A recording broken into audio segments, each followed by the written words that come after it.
Good morning students. बेटा आज हम सर्कुलेटरी सिस्टम का नेक्स्ट लेक्चर डिस्कस करेंगे। इससे पहले वाले लेक्चर में हमने ब्लड सर्कुलेटरी सिस्टम का एक पार्ट कंप्लीट कर लिया था, जिसमें कर लिया था हमने हार्ट पूरा कर लिया था, हार्ट कंप्लीट कर लिया था। ठीक है बेटा, अब नेक्स्ट हम टॉपिक ले रहे हैं ब्लड। क्या बेटा? ब्लड। एक्चुअली ब्लड आपके यहाँ सर्कुलेटरी सिस्टम में भी पढ़ाया जाता है और एनिमल टिश्यू जंतु ऊतक में भी पढ़ाया जाता है, तो अपन यहीं पे इसको क्लियर करेंगे। ठीक है, तो नेक्स्ट टॉपिक लेंगे रक्त, ब्लड। क्या बेटा? रक्त, ब्लड, रक्त या ब्लड। ठीक है बेटा, रक्त या ब्लड। ठीक है, स्टडी ऑफ ब्लड। ब्लड के अध्ययन को क्या बोलते हैं? हीमेटोलॉजी। क्या बोलते हैं बेटा? हीमेटोलॉजी। स्टडी ऑफ हार्ट क्या बोलते से?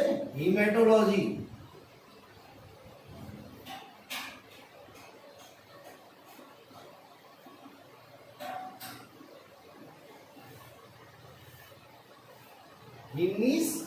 हीमेटो मीन्स ब्लड और लॉजी मीन्स अध्ययन। मैंने बताया जहां जहां लॉजी आ जाए उसका मतलब क्या होता है? अध्ययन। क्या होता है बता? अध्ययन। और रक्त के निर्माण की प्रक्रिया को क्या बोलते हैं? हीमोपोइसिस। रक्त निर्माण की प्रक्रिया को क्या बोलते हैं? हीमोपोइसिस।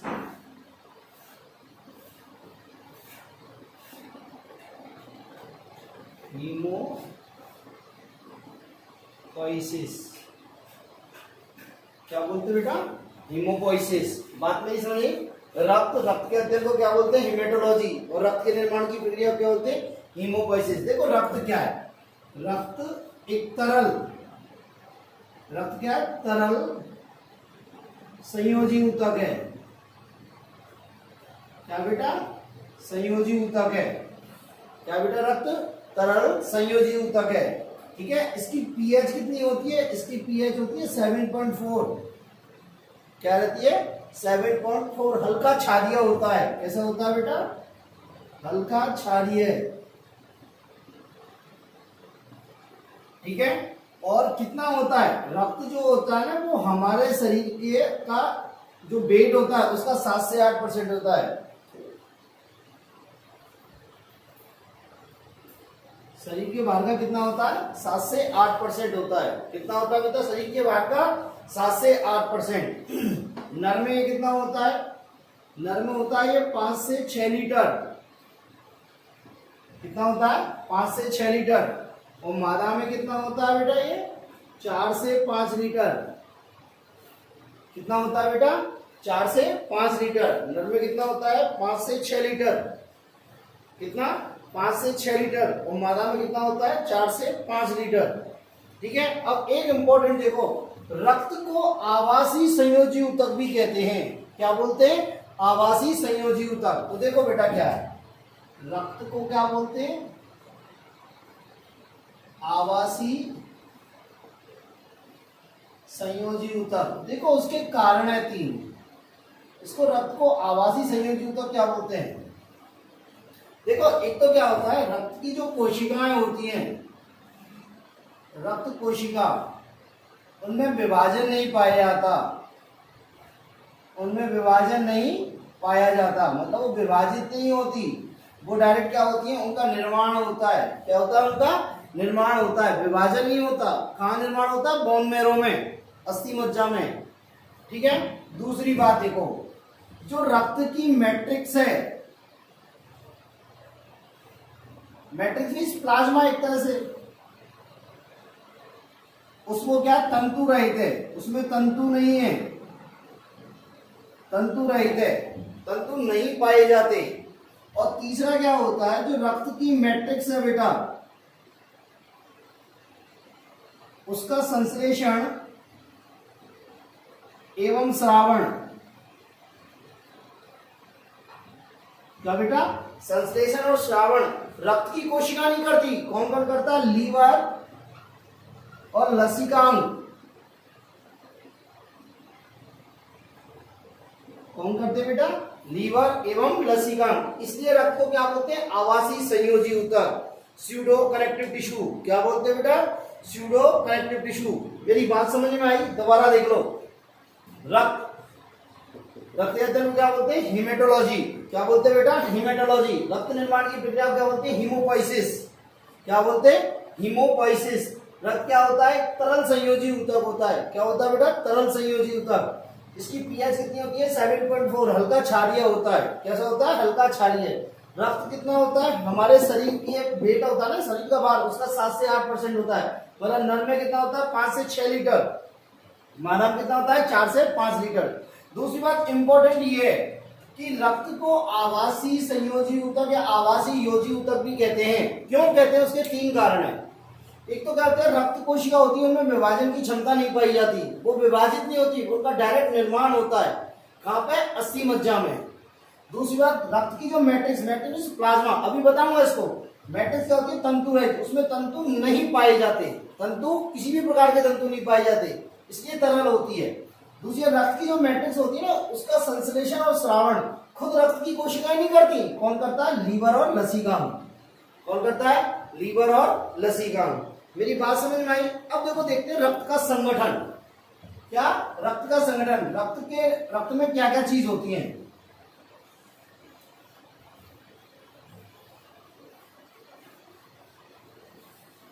देखो ना, ये इंपॉर्टेंट है। ठीक है, देखते हैं रक्त का संगठन क्या है।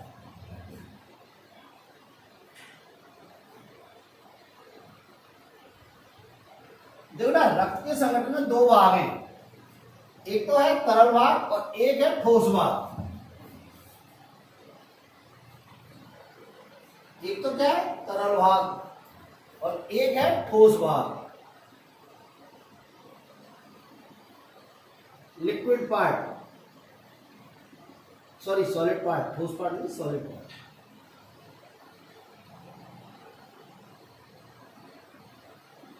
सॉलिड पार्ट, ठीक है, और ये लिक्विड पार्ट। लिक्विड पार्ट जो होता है उसको बोलते हैं बेटा प्लाज्मा। क्या बोलते हैं बेटा? प्लाज्मा। प्लाज्मा या मैट्रिक्स। क्या बोलते हैं बेटा? प्लाज्मा या मैट्रिक्स। और ये कितना परसेंट होता है बेटा? ये होता है 55%। कितना होता है? 55%। कितना होता है बेटा? 55%। ठीक है, और ठोस पार्ट होता है, बोलते हैं रक्त कोशिकाएं। रक्त कोशिकाएं, ब्लड सेल्स या कार्पसल्स, कुछ भी बोल दो। और ये कितनी परसेंट होती है बेटा? 45%। कितनी होती है बेटा? 45%। कितनी होती है? 45%। अब देखो, मैं आपको बताता हूं प्लाज्मा और कोशिका क्या होती है। ठीक है, कभी कभी जब हमारे चोट लग जाती है, क्या लग जाती है? चोट लग जाती है, तो पहले उससे रक्त का प्रवाह होता है, रक्त बहता रहता है। जब रक्त बंद हो जाता है, लाल कलर का रक्त बंद हो जाता है, तो वहां से पीले कलर का द्रव निकलता है। इसका पीले रंग का द्रव निकलता है, पारदर्शी सा, उसको क्या बोलते हैं? प्लाज्मा। क्या बोलते हैं बेटा? प्लाज्मा। और प्लाज्मा कितना होता है? कितना होता है बेटा? 55% होता है। ठीक है, तो नेक्स्ट देखते हैं प्लाज्मा। पहला डिस्कस करेंगे प्लाज्मा, फिर करेंगे रक्त कोशिकाएं। यहां थोड़ा सा बता दो, रक्त कोशिका में 3 चीजें डिस्कस करेंगे हम, आरबीसी, डब्ल्यूबीसी और प्लेटलेट्स। क्या बेटा? आरबीसी, डब्ल्यूबीसी और प्लेटलेट्स। ठीक है, ये डिस्कस करेंगे। ठीक है, तो पहला अपन करेंगे तरल भाग, प्लाज्मा वाला भाग। ठीक है बेटा, तो देखते हैं।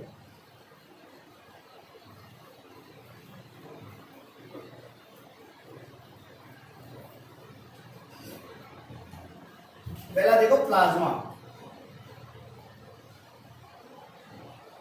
या मैट्रिक्स। कितना होता है ये? 55%। कितना होता है बेटा? ये 55%। रक्त का कौन सा? तरल भाग है। रक्त का कौन सा? तरल भाग है। देखो ये कैसा होता है? ये अर्ध पारदर्शी होता है। कैसा होता है बेटा? ये अर्ध पारदर्शी। कैसे कलर का होता है? हल्के पीले रंग का। कैसा होता है बेटा? ये हल्के पीले रंग का। और इसका पीला रंग किसके कारण होता है? यूरोबिलिनोजन के कारण। किसके कारण? यूरोविलिनोजन के कारण। किसके कारण होता है बेटा हलकरण? यूरोविलिनोजन के कारण। ठीक है,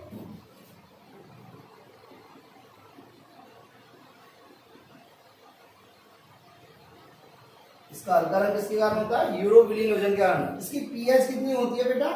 इसकी पीएच भी ब्लड की पीएच के बराबर होती है 7.4। क्या होती है बेटा? 7.4। ठीक है, तो अब देखते हैं इसका संगठन, इसमें क्या क्या उपस्थित होता है, प्लाज्मा में क्या क्या उपस्थित होता है। तो देखो प्लाज्मा में क्या क्या उपस्थित होता है। संगठन इंपॉर्टेंट है बेटा। ठीक है, पहला आता है जल। फर्स्ट आता है जल। कितना होता है बेटा? 99% जल होता है। कितना होता है बेटा इसमें? 99% तो क्या होता है? जल होता है। ठीक है, फिर आता है कार्बनिक पदार्थ। कार्बनिक पदार्थ देखो ना, कार्बनिक पदार्थ में क्या क्या आते हैं। पहली आती है प्लाज्मा प्रोटीन। क्या आती है बेटा? Plasma protein.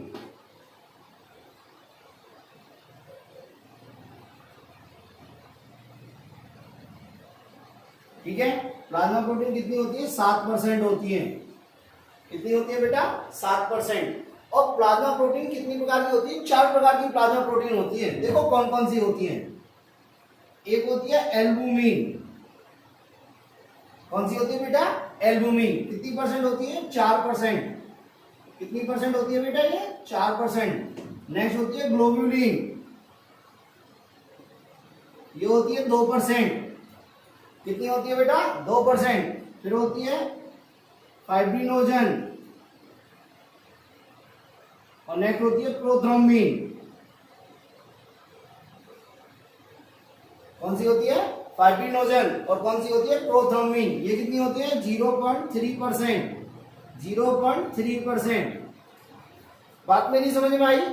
ये जितनी भी प्रोटीन है सब ये किसमें बनती है? यकृत में। किसमें बनती है?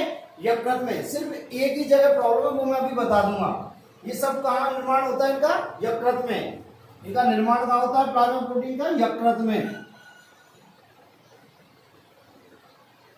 ठीक है, ये अपन आगे जाके थोड़ी देर बाद पहले इसको पढ़ लेते हैं, फिर उसके बाद अपन इसको डिटेल में पढ़ेंगे।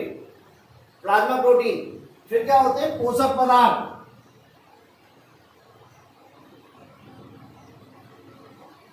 क्या होते हैं बेटा? पोषक पदार्थ। पोषक पदार्थ में क्या होता है? अमीनो अम्ल होते हैं, ग्लूकोज होता है और बसीय अम्ल होते हैं। क्या होते हैं? बसीय अम्ल। बसीय अम्ल मीन्स फैटी एसिड, अमीनो अम्ल और ग्लूकोज या सिंपल कार्बोहाइड्रेट कह सकते हैं इनको। क्या बेटा? सिंपल कार्बोहाइड्रेट ग्लूकोज होता है। तीसरा क्या होता है बेटा? नियंत्रक पदार्थ।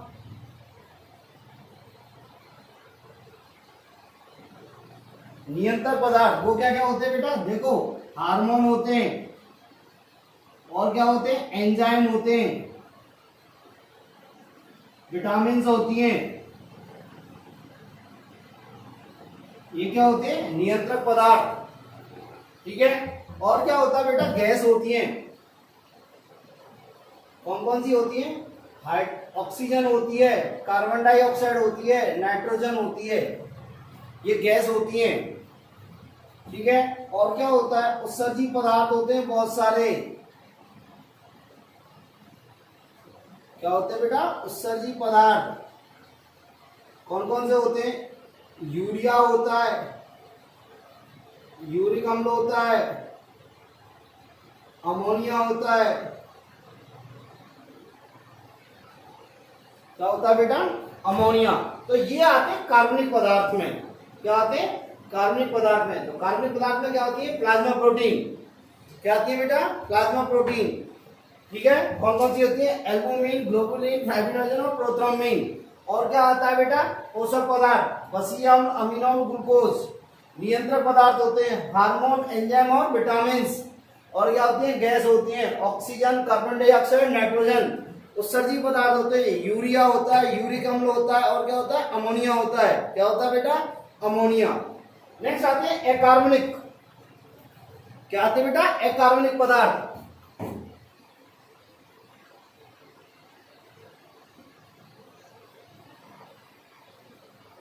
क्या होते हैं बेटा? अकार्बनिक पदार्थ। अकार्बनिक पदार्थ के रूप में धनायन और ऋणायन होते हैं। क्या होते हैं बेटा? धनायन और ऋणायन। तो ये देखो धनायन कौन कौन से होते हैं? Na plus, K plus, Mg+2, Ca+2, बहुत सारे इस प्रकार के आयन होते हैं, तमाम सारे। सी एक होते हैं ऋणायन। ऋणायन में क्या था? Cl minus, PO4-2, SO4-2। ठीक है, इस प्रकार क्या होते हैं? धनायन। मेरी बात समझ में आई? तो ये है प्लाज्मा का संगठन। क्या है बेटा? प्लाज्मा का संगठन। तो प्लाज्मा के संगठन में क्या होता है? जल होता है, कार्बनिक पदार्थ होते हैं और अकार्बनिक पदार्थ होते हैं। जल कितना होता है? 99%। कार्बनिक पदार्थ कितने होते हैं? Plasma protein 7%। ठीक है, एल्बुमिन, ग्लोबुलिन, फाइब्रिनोजन और प्रोथ्रोम्बिन। पोषक पदार्थ, नियंत्रक पदार्थ, गैस और उत्सर्जी पदार्थ होते हैं। बात समझ में आई? अकार्बनिक पदार्थ में कहते हैं धनायन होते हैं, Na plus, K plus, Mg+2, Ca+2। ठीक है, ऋणायन में कहते हैं Cl minus, phosphate ion, sulphate ions, ये पाए जाते हैं। मेरी बात क्लियर है? ठीक है, अब अपन को ये डिस्कस करना है, ये प्लाज्मा प्रोटीन। क्या डिस्कस करनी है बेटा? Plasma protein. ये थोड़ी डिटेल में है प्लाज्मा प्रोटीन, ये पढ़ते हैं।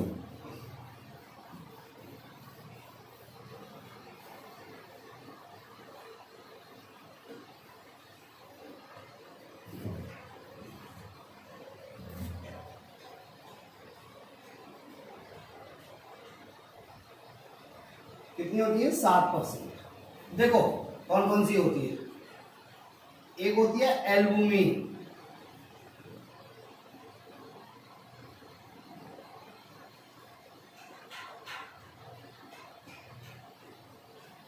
एल्बुमिन कितनी परसेंट होती है बेटा?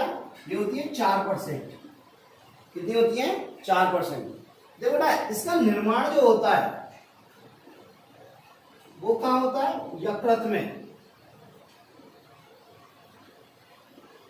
किसमें होता है? यकृत में। ठीक है, और इसका कार्य क्या होता है? ये ब्लड कोलाइडल ऑस्मोटिक प्रेशर को मेंटेन करती है, रक्त के कोलाइडल परासरणीय दाब को मेंटेन करती है। क्या बेटा? रक्त के कोलाइडल, हिंदी में लिख लेता हूं, कोलाइडल परासरणीय दाब को नियंत्रित करती है। क्या करती है? रक्त के कोलाइडल परासरणीय दाब को नियंत्रित करती है। कौन सी? एल्बुमिन। ठीक है, एल्बुमिन की फिक्स आदि होती है ग्लोबुलिन। क्या होती है बेटा? ग्लोबुलिन। और ये कितनी परसेंट होती है? 2%। कितनी होती है बेटा? 2%।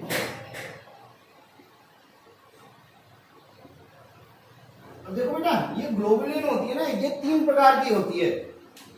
ग्लोबुलिन कितनी प्रकार की होती है? 3 प्रकार की, अल्फा, बीटा और gamma. Alpha globulin, beta globulin और गामा ग्लोबुलिन। इसका निर्माण कहां होता है? यकृत में। इसका भी निर्माण कहां होता है? यकृत में। पर जो गामा ग्लोबुलिन है, इसका निर्माण कहां होता है? लसिका अंगों में। किसमें बेटा? लसिका अंगों में।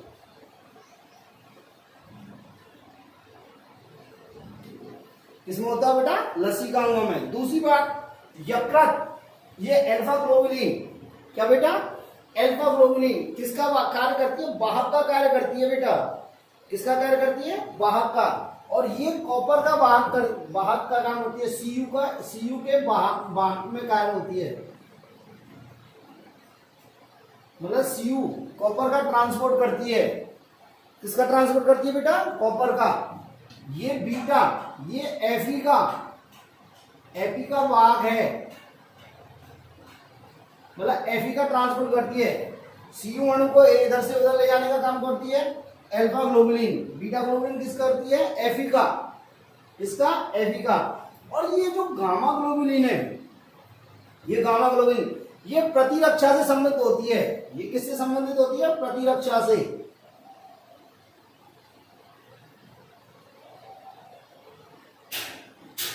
किससे संबंधित होती है बेटा? प्रतिरक्षा से। और ये क्या बनाती है? इम्यूनोग्लोबुलिन बनाती है। क्या बनाती है बेटा? इम्यूनोग्लोबुलिन। क्या? इम्यूनोग्लोबुलिन। ये क्या होती है? ये हमारे शरीर को क्या करती है? रोग कारकों से बचाती है, इम्यूनोग्लोबुलिन। बात समझ में आई? देखो यहाँ पे एक्स्ट्रा है, आपकी इच्छा हो तो याद कर लेना, आपकी इच्छा हो तो 12th में याद कर लेना। इम्यूनोग्लोबुलिन कौन कौन सी होती है? एक होती है IgA, एक होती है IgG, एक होती है IgD, एक होती है IgE और एक होती है IgM। यहाँ पे 12th में आएंगी। ये Ig मीन्स इम्यूनोग्लोबुलिन, ठीक है? तो ये इम्यूनोग्लोबुलिन का निर्माण करती है कौन सी? गामा ग्लोबुलिन, ठीक है?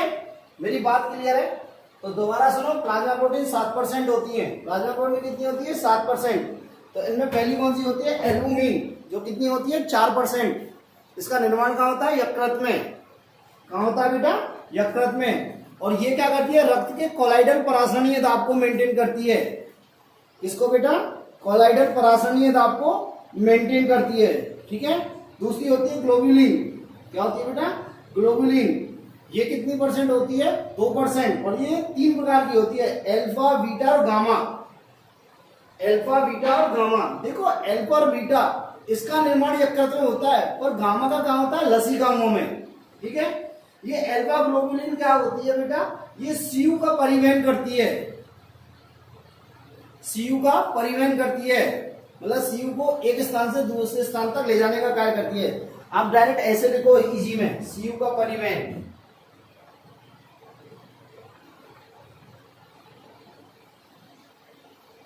और ये एफई का परिवहन। मेरी बात समझ में आई? अल्फा किसका परिवहन करती है? सीयू का। एफ, ठीक है? बीटा किसका करती है? एफई का परिवहन करती है। इसका परिवहन करती है बेटा? एफई का परिवहन। और गामा ग्लोबुलिन जो लसिकाओं में बनती है, ये क्या करती है? प्रतिरक्षा से संबंधित होती है। और ये क्या बनाती है? हमारी एंटीबॉडीज बनाती है। क्या बनाती है? एंटीबॉडीज। और इन एंटीबॉडीज को क्या बोलते हैं? इम्यूनोग्लोबुलिन। क्या बोलते हैं बेटा? इम्यूनोग्लोबुलिन। और ये इम्यूनोग्लोबुलिन जो होती है ना, हमें रोगों से सुरक्षा प्रदान करती है। बात समझ में आई? इम्यूनोग्लोबुलिन 4 प्रकार की होती है, IgA, IgG, IgD, IgE और IgM, ठीक है? नेक्स्ट आता है प्रोथ्रोम्बिन और फाइब्रिनोजन। नेक्स्ट आता है बेटा प्रोथ्रोम्बिन और फाइब्रिनोजन।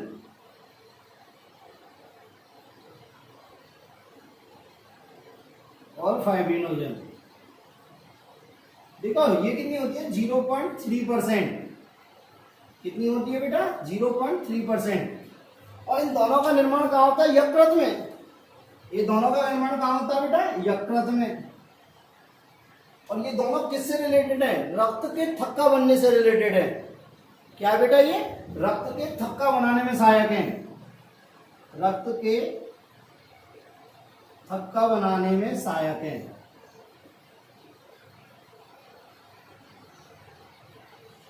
रक्त के थक्का बनाने में सहायक है। तो ये होती है आपकी प्लाज्मा प्रोटीन। क्या बेटा? Plasma protein. मेरी बात समझ में आई? तो ये है आपका प्लाज्मा।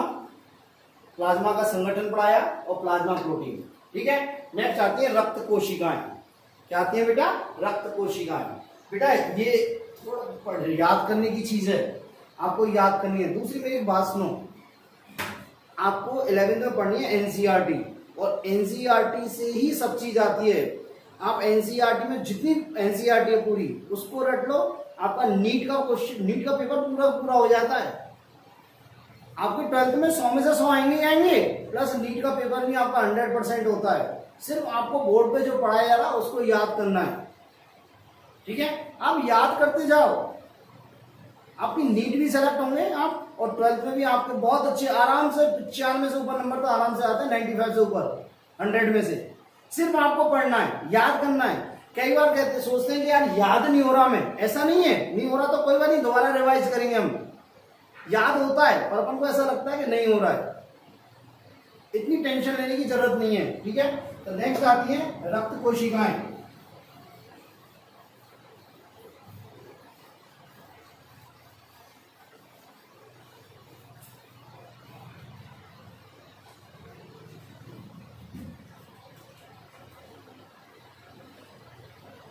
रक्त कोशिकाएं, इन्हें रक्त कणिकाएं भी कहते हैं बेटा। रक्त कणिकाएं मतलब ब्लड सेल और ब्लड कार्पसल्स।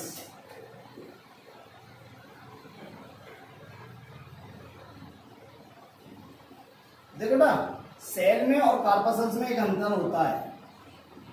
सेल जो होती है ना, उसका एक फिक्स स्थान होता है, एक फिक्स जगह होती है उसकी। पर कार्पसल्स होती है वो बॉडी के अंदर मूवमेंट करती रहती है, बॉडी के अंदर घूमती रहती है, ठीक है, इसलिए इन्हें कार्पसल्स कहते हैं। ये कितना परसेंट है रक्त का? टोटल 45% पार्ट है, ठीक है। तो इसमें हम क्या पढ़ेंगे? 3 प्रकार की कोशिकाएं पढ़ेंगे। एक तो पढ़ेंगे आरबीसी, जिन्हें क्या बोलते हैं? लाल रुधिर कोशिका या कणिकाएं, रेड ब्लड सेल या रेड ब्लड कार्पसल्स, ठीक है, रेड ब्लड सेल या कार्पसल्स। दूसरी आती है डब्ल्यूबीसी, इन्हें बोलते हैं श्वेत रुधिर कणिकाएं, श्वेत रुधिर कोशिकाएं या कणिकाएं, व्हाइट ब्लड सेल,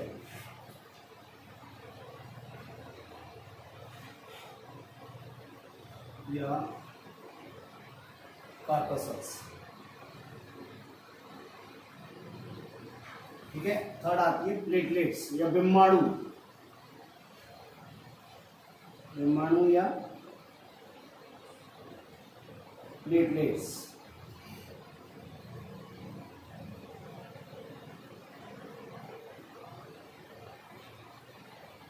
बेटा प्लेटलेट्स, मेरी बात समझ में आई?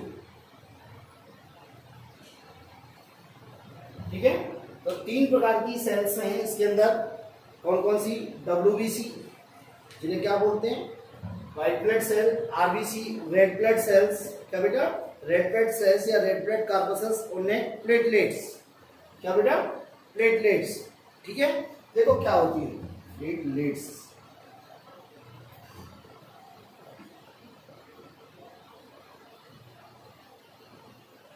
देखो बेटा, आरबीसी, इनको और क्या बोलते हैं? इरिथ्रोसाइट। क्या बोलते हैं बेटा? इरिथ्रोसाइट। इरिथ्रो मीन्स लाल और साइट मीन्स कोशिका, लाल कोशिका, इसलिए इन्हें क्या बोलते हैं? इरिथ्रोसाइट। बात समझ में आई? इनको क्या बोलते हैं बेटा? ल्यूकोसाइट। क्या बेटा? ल्यूको, ल्यूको मीन्स श्वेत और साइट मीन्स कोशिका, श्वेत कोशिका। और प्लेटलेट्स को क्या बोलते हैं? थ्रोम्बोसाइट्स। क्या बोलते हैं बेटा? थ्रोम्बोसाइट्स। थ्रोम्बो मीन्स थक्का और साइट्स मीन्स कोशिका, थक्का बनाने वाली कोशिका। बात समझ में आई? ठीक है। अब देखो आरबीसी की संख्या कितनी होती है? संख्या, आरबीसी की संख्या नर में जो होती है, नर में कितनी होती है? 50 से, यहां लिख दो नर में, जगह कम है, 50 से 60 लाख पर क्यूबिक एमएम। 50 से 60 लाख पर क्यूबिक एमएम। मादा में इसको ऐसे ही बोलते हैं 5 से 6 मिलियन पर क्यूबिक एमएम। मादा में होती है बेटा 45 से 55 लाख पर क्यूबिक एमएम। और जो नवजात शिशु होता है, नवजात में होती है 68 से 70 लाख पर क्यूबिक एमएम। मेरी बात समझ में आई? नर में कितनी होती है? 50 से 60 लाख पर क्यूबिक एमएम। मादा में 45 से 55 लाख पर क्यूबिक एमएम। और नवजात में होती है 68 से 70 लाख पर क्यूबिक एमएम। मेरी बात समझ में आई? ये होती है आरबीसी की संख्या। क्या होती है बेटा? आरबीसी की संख्या, ठीक है। डब्ल्यूबीसी की संख्या कितनी होती है बेटा? डब्ल्यूबीसी की संख्या होती है 6 से 8000 पर क्यूबिक एमएम। कितनी होती है बेटा? 6 से 8000 पर क्यूबिक एमएम। और विमाणु प्लेटलेट्स की संख्या कितनी होती है? 1.5 टू 3.5 लाख पर क्यूबिक एमएम। 1.5 से 3.5 या 4.5 लाख तक भी होती है। 4.5 लाख पर क्यूबिक एमएम ये होती है किसकी? प्लेटलेट्स की संख्या। किसकी बेटा? प्लेटलेट्स की संख्या होती है। बात मेरी समझ में आई या नहीं आई? ठीक है। डब्ल्यूबीसी 6 से 8000, आरबीसी नर में 50 से 60, मादा में 45 से 55, नवजात में 68 से 70। और विमाणु प्लेटलेट्स की 1.5 से 4.5 लाख पर क्यूबिक एमएम। बात मेरी क्लियर है? तो ये होती है संख्या।